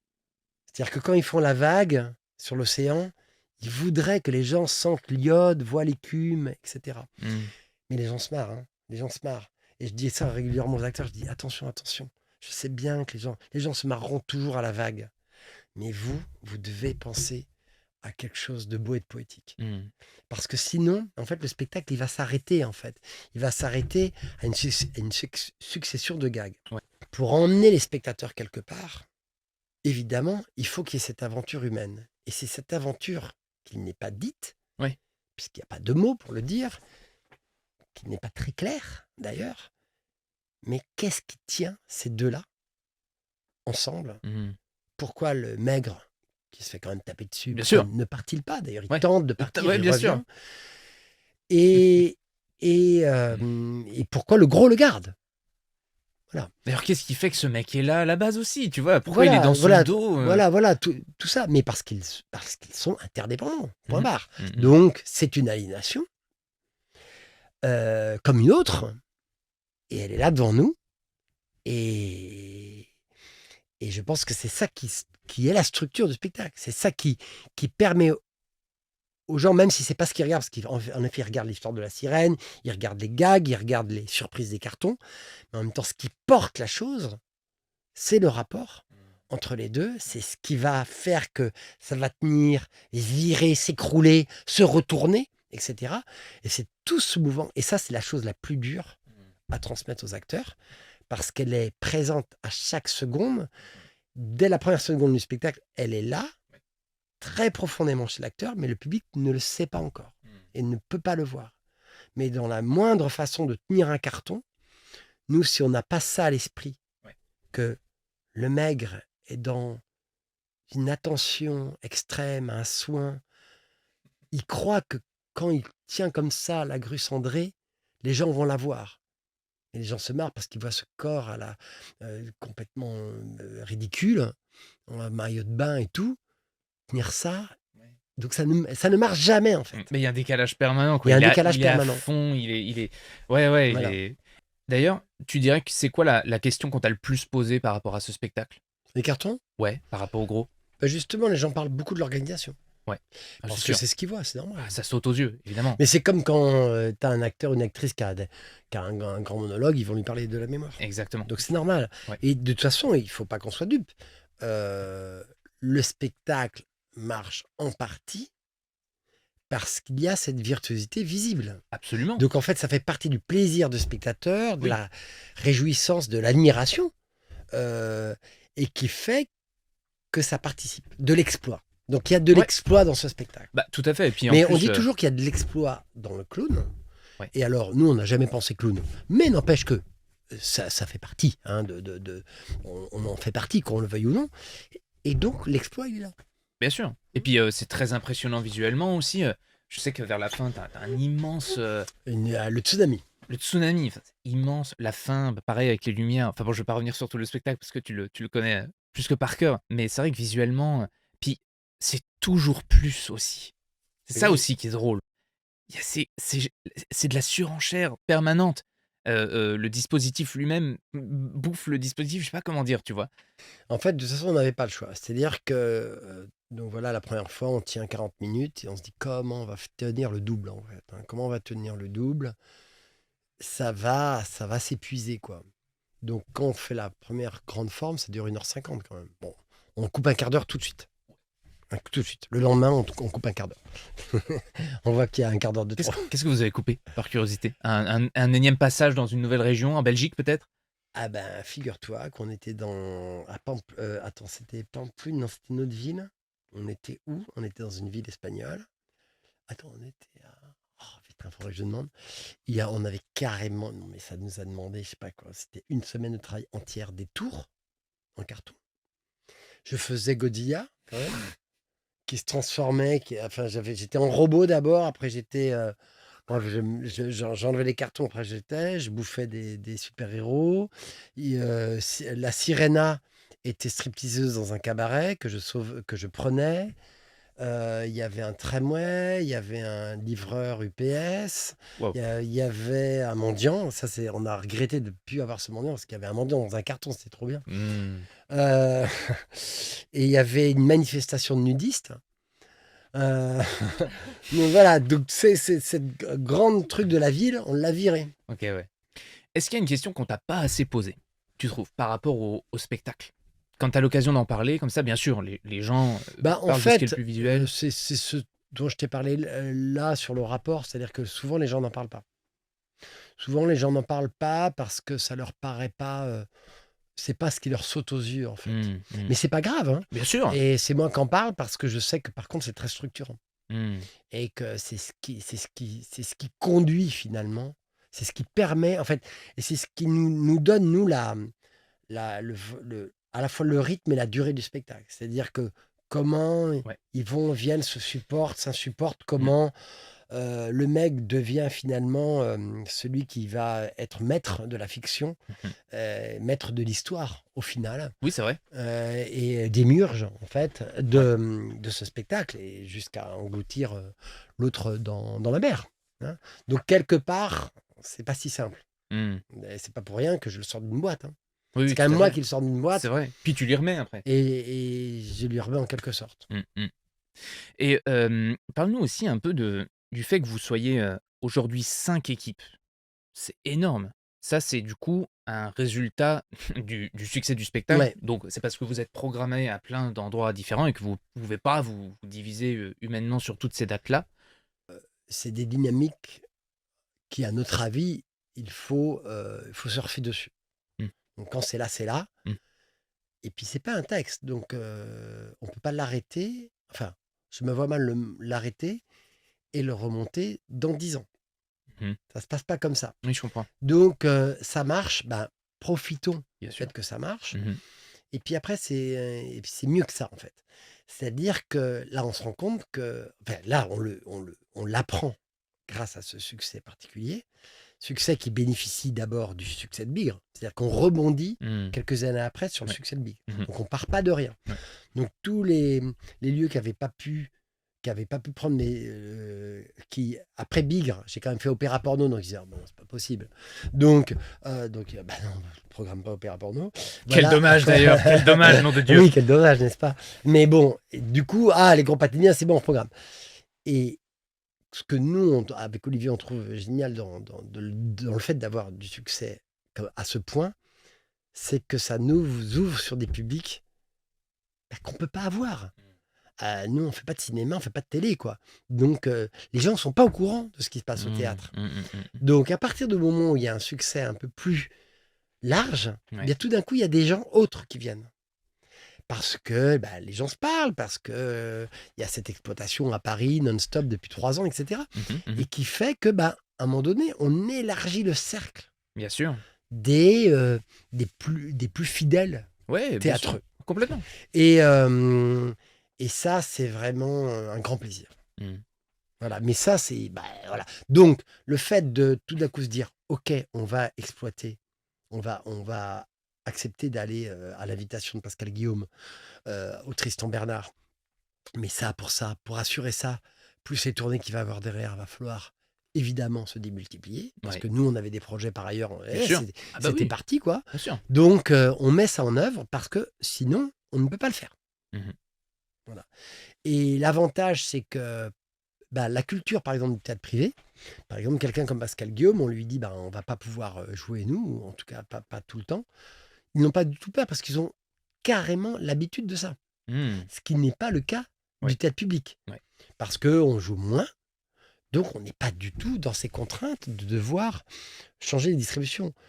Les spectacles qui jouent des centaines de fois, voire des milliers de fois, ça existe dans le théâtre privé. Donc ils savent qu'on peut remplacer des acteurs. Mm. Est-ce que, avec du coup ton expérience, le recul que tu as, toutes les créations que tu as faites, tu peux nous expliquer quelles sont les principales différences entre justement ce que tu viens d'évoquer, le fonctionnement du théâtre public, le fonctionnement du théâtre privé? Parce qu'il y a un moment donné, par exemple, dans la cérémonie des Molières 2022, tu déplies un carton et il y a la liste de tous les partenaires, des partenaires publics et aussi des partenaires privés. Comment tu danses avec ces différents types de partenaires? C'est quoi les différents enjeux pour eux? En fait, je suis pas sûr que ce soit si différent que ça, déjà. Et puis pareil, hein, c'est de la circonstance. C'est-à-dire que ça commence donc avec Le Gros Lavage chez le Ménate. Pascal Guillaume voit le spectacle au Théâtre du Rond-Point. Nous, on n'aurait pas pu après, on aurait peut-être pu le reprendre au Rond-Point, mais c'est moins la logique et la mission Mmh. du théâtre public de faire des reprises, Ouais. si maintenant ils s'y mettent un peu. Et c'est plus la capacité du théâtre privé de s'emparer comme ça d'une pièce qui marche et de tenter de l'exploiter sur plusieurs mois, voire plusieurs années. Et en effet, c'est pas le boulot du théâtre public de mettre un spectacle plusieurs années dans un théâtre. Il est là quand même pour faire des nouveaux spectacles. Donc là, en cela, on a des missions différentes parce qu'il y a des intérêts différents. Mmh. Donc très longtemps, c'est ce qui s'est passé, puisque pour Big, c'est exactement la même chose. Pascal Guillaume a vu évidemment pareil, notre premier petit chantier de 25 minutes. Et il nous a dit tout de suite, puisque tout de suite il y avait le rond-point dedans, il nous a dit, ben, après le rond-point, si vous voulez, on continue au Tristan Bernard. Et donc c'était un, un accompagnement déjà très tôt, en fait, très tôt dans la Ouais. création, Ouais, ouais. hein, pour se dire, bah, je vais tenter, et voilà. Et on a joué 8 mois dans le théâtre privé. Il faut savoir que ces 2 premières aventures, Pascal Guillaume a perdu beaucoup d'argent avec nous. L'équipe financière n'était pas là. Très compliqué à trouver. Il y a pas de vedette, hein, là-dedans. Les places sont pas si chères que ça. Elles Mmh. sont pas beaucoup plus chères que dans le théâtre public parisien. Mmh. Donc l'équilibre financier n'est pas du tout évident. Les spectacles comme Mix sont des spectacles très compliqués, donc chers. Mmh. Beaucoup de technique, Ouais, beaucoup ouais, de bien sûr, préparation. évidemment. On bloque un théâtre entièrement. Impossible de faire un deuxième spectacle à 19h, etc. Mmh. Bah, ça coûte cher tout ça. Et, comme quoi ils nous en voulaient pas. Et ils voient les gros patines bien, pareil. Notre premier chantier, là, dans les jardins du Rond-Point. Il nous dit pareil, bah, écoutez, après le Rond-Point, si vous voulez, on continue, on continue au Tristan Bernard. Et c'est ce qui s'est passé. Et là, enfin, au bout de quelques mois, le spectacle a été amorti et puis on a Mmh. continué. Et Bien parce sûr. que le spectacle en soi offrait une possibilité d'équilibre financier Mmh. plus rapidement, quoi. Et donc quand tu as des partenaires publics, c'est plus en termes d'accompagnement, plus court terme, enfin moyen terme? Plus pour des petites périodes? Non, on ne peut pas dire ça non plus. C'est-à-dire que jusqu'à présent, à part la pépinière dont on va parler tout à l'heure, c'est que le théâtre public a accompagné ma compagnie sur des productions, Mmh. c'est-à-dire sur des aventures Ouais, qui n'existaient pas. c'est ça, des Donc aventures. a pris le risque, Ouais. parce que ça fait partie de leur mission, Mmh. que ce soit le Quartz et les autres partenaires, etc., sur des aventures dont le succès était loin d'être garanti. Opéra porno, si le privé l'avait financé, ils auraient perdu des plumes parce que, on n'arrivait pas à le tourner, ce spectacle. Mmh. Et l'exception, du coup, qui est venue récemment, c'est le Théâtre de la Pépinière, qui m'a proposé l'année dernière de produire un spectacle. Donc là, c'était la première fois qu'une production privée me proposait de mettre de l'argent sur la table pour créer un nouveau spectacle. Le fameux chèque en blanc, plus tard. Alors là, c'était pas un chèque en blanc, mais dans le sens où il y avait un texte déjà Mmh. en partie. Oui, je comprends. Voilà. Et la pépinière, Caroline Verdu, sa directrice, a été bien, bien valeureuse et très confiante. Et le spectacle n'a pas marché. Voilà. Donc là, elle a perdu de l'argent.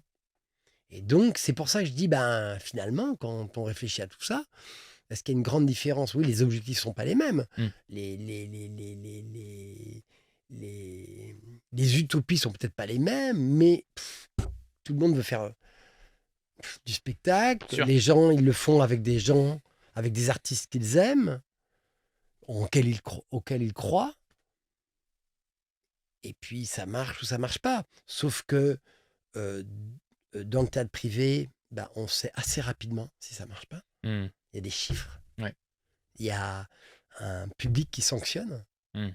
Euh, et dans le théâtre public, on n'a pas forcément cette vision, ça dépend où on joue. On peut faire une tournée qui se passe honorablement et qui aurait été un four total dans un théâtre privé avec un enjeu de public fort. Ouais. Donc en fait, voilà. Donc franchement, je trouve que j'ai beaucoup de chance de naviguer entre toutes ces eaux-là Mmh. parce que quelque part, je suis qu'avec des gens qui se disent qu'ils ont envie de faire du théâtre avec moi, avec les gens avec lesquels je collabore. Et, et on y va. Et je trouve ça génial, quoi, d'avoir. C'est tout, en fait. Donc, pour répondre, finalement, est-ce qu'il y a une grande différence? Je sais pas. Mmh. Mais toi, tu as l'avantage de naviguer entre ces 2 eaux-là quand même, de pouvoir, en tout cas toi, j'allais dire avec, Les Gros Patines Bien Oui, mais peut-être aussi avec d'autres spectacles où tu es à la fois accompagné par le secteur public parfois et en même temps sollicité par des partenaires privés aussi. Ce qui doit être plutôt chouette, je pense, du coup, de pouvoir, surfer sur les vagues, Mais quoi. il faut savoir qu'il y a des gens qui le refusent, ça. C'est-à-dire que moi, à partir du moment où on me l'a proposé, je l'ai accepté parce que je trouvais ça très marrant, en fait. Et je sais qu'il y a des metteurs en scène qui refusent.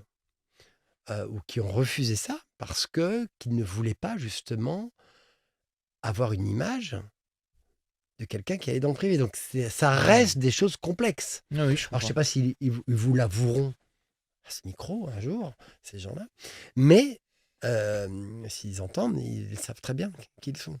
Je fais une petite parenthèse, tu vois, pour ceux qui nous écoutent, qui sont, des professionnels, futurs professionnels et qui, comme toi, j'imagine, ont dû énormément solliciter de partenaires à des moments divers et variés de leur vie. Est-ce que tu as remarqué qu'il y avait des choses en particulier, lors de ces, appelons ça des entretiens, qui offraient plus d'avenir à un spectacle que d'autres? C'est certain qu'il y a des gens qui arrivent à fonctionner, qui arrivent à sentir Mmh. qu'il y a peut-être des choses euh, à dire, à faire, ou qui travaillent. Parce que il y a tellement de façons de travailler. Donc, il y avait des gens qui vont travailler sur des choses, sur un axe moral, par exemple. Ouais, ouais, bien sûr. Donc, ben voilà, ils vont parler de ça. Mais moi, je suis incapable. Tu parles parce que je te dis, quand je faisais Bigre, qu'est-ce que je peux vous dire? Sinon, je vais faire un truc avec des gens dans un appartement qui se parlent pas. Et voilà. Donc, mais attends, quand tu me posais la question, je me disais, oui, si, il y a un truc, un conseil que m'avait donné Olivier Pi. Alors, Olivier Pi doit avoir un an de plus que moi, ou, tu vois, voilà, mais bon, ouais, mais comme je t'ai dit, il était beaucoup plus mûr que moi. Il m'avait dit, mets une veste quand tu vas à un rendez-vous. C'est tout. Basta cosy. Voilà. Incroyable. Tu as mis des vestes quand tu allais à des rendez-vous? Et j'ai toujours mis des vestes quand j'allais à des rendez-vous. Et aujourd'hui, tu as 2 Molières. Mettez des vestes. Ouais, donc j'arrive avec mes deux balais.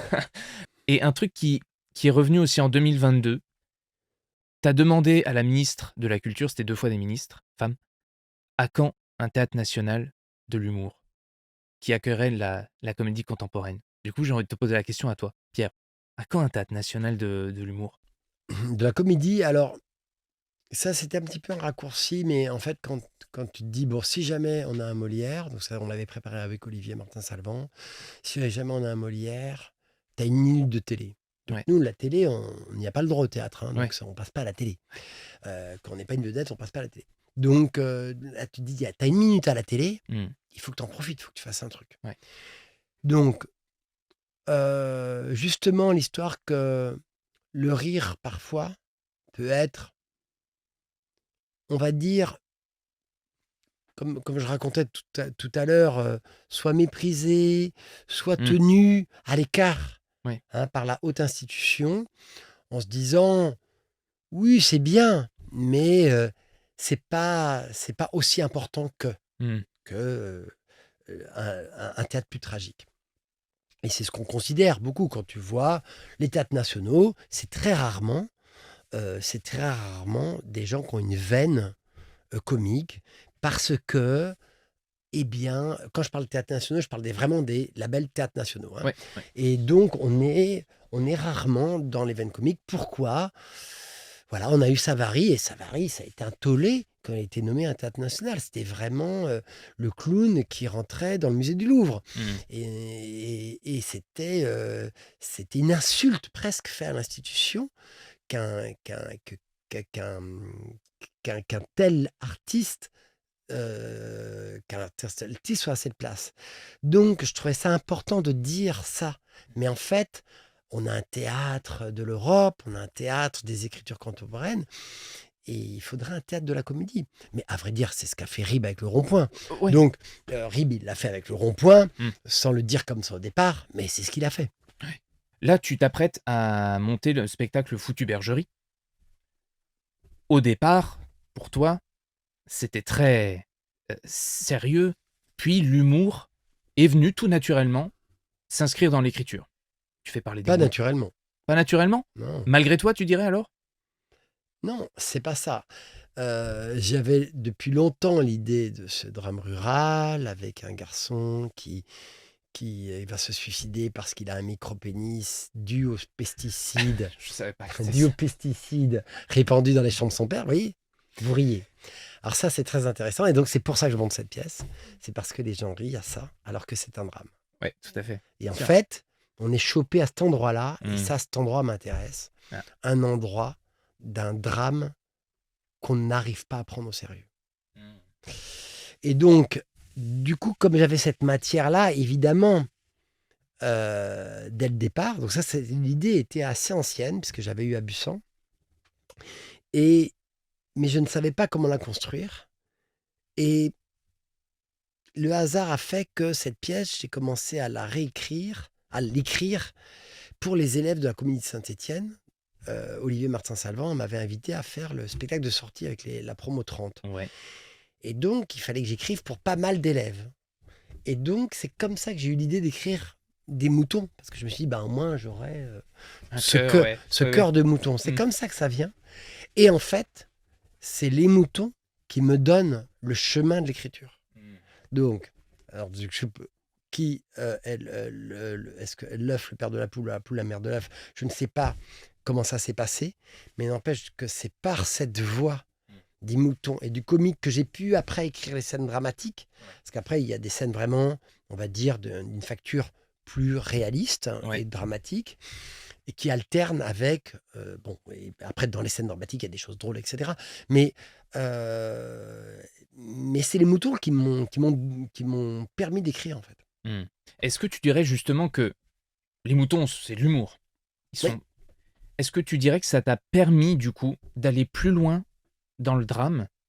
Est-ce que tu penses que l'humour te permet, le gag, la farce, appelle ça comme tu le souhaites, te permet d'aller taper plus fort là où ça fait mal, enfin en tout cas sur le drame, parce que justement, il y a cette balance entre les deux, entre ces deux opposés, quoi. Alors ça voudrait peut-être, mais ça je ne le sais pas, et ça voudrait dire peut-être que c'est une sorte de voile pudique, qu'une incapacité à me plonger vraiment dans le drame, voilà, face à cette incapacité, ben, j'aurais besoin de trouver des ressorts comiques pour me plonger dans ce drame. Mais je ne peux même pas dire que ça se passe vraiment comme ça. En tout cas, c'est pas conscient. Voilà, maintenant c'est là. Ouais. En lecture, on a vérifié en effet qu'on passait de fortes tensions au rire, etc. On verra comment ça se passe une fois que ce sera incarné. Mais c'est assez plaisant d'attaquer ce défi-là. Mmh.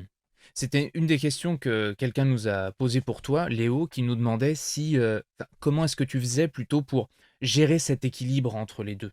Entre, la farce, la comédie et en même temps des trucs, durs?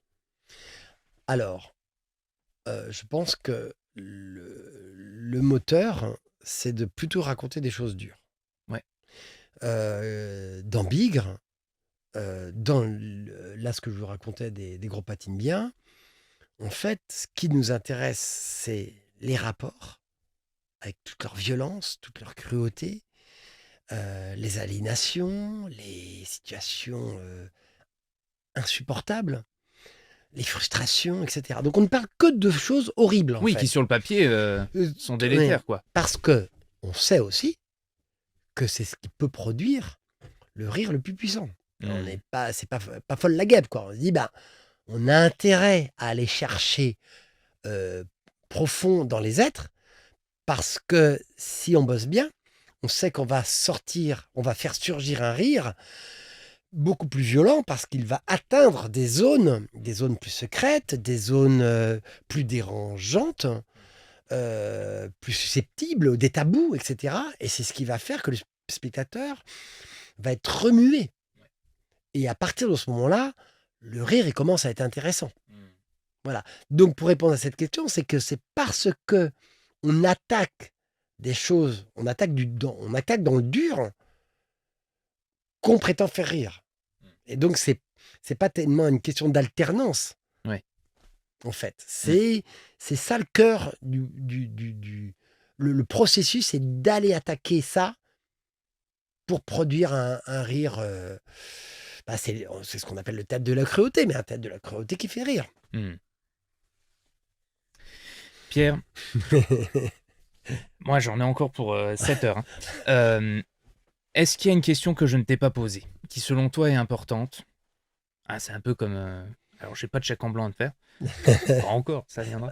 Mais t'as une carte blanche là, s'il y a quelque chose qui te tient à cœur, que selon toi on n'a pas abordé ce soir et qui est importante pour toi, que ce soit à propos de ta future création ou à propos de ton rapport avec le public, si tu veux saluer Olivier Martin-Salvant, d'ailleurs qu'on salue même si il n'est pas avec nous ce soir, ton grand camarade de création. Alors là, il y a vraiment beaucoup de choses dont on n'a pas parlé. On n'a pas parlé de la compagnie, Oui, fil du grand réseau. parce que là, on a l'impression que tout se fait comme ça magiquement. Donc, il y a une compagnie derrière. Ouais. Il y a des femmes, il y a énormément de femmes qui travaillent dans cette compagnie à l'administration, des hommes aussi, puisqu'il y a un directeur technique. Il y a il y a une structure. Enfin, c'est-à-dire que quand on dit on fait 1000 dates, ben, en fait, on ne fait pas 1000 dates comme ça.